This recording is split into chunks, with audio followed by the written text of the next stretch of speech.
Për mua është kënaqësi dhe emocion që jam sot këtu në përfundim të turneut të Luginës. Qëllimi i Federatës Shqiptare të Futbollit, objektivi i saj është motivimi i fëmijëve kudo që ato jetojnë për të luajtur futboll. Ky turne është jashtë kufive shtetërore të Shqipërisë, ka specifikat e veta, por nuk ka asnjë qëllim politik përveç se të promovojë futboll.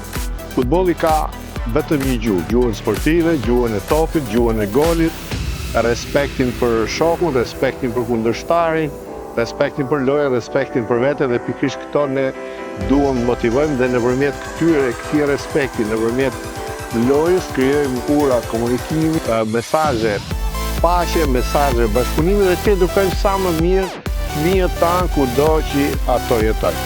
Unë dua t'i falenderoj organizatorët, kushtrimin dhe stafin e tij. Duhet falenderoj padyshim edhe gjithë stafin e Federatës Shqiptare të Futbollit që ka bashkëpunuar me ta për ta organizuar sa më mirë. Duhet falenderoj kryetarin e bashkisë Bujanos, kryetarën e bashkisë Preshevës për angazhimin dhe për mbështetjen. Ne sot kemi bërë dhe biseda me gjithë aktorët sportiv futbollistik në Luginë, me të cilët do të krijojmë projekte të reja bashkëpunimi për të qenë sa më afër këtyre fëmijëve, këtyre talenteve dhe për ta bërë sa më mirë jetën e tyre sportive.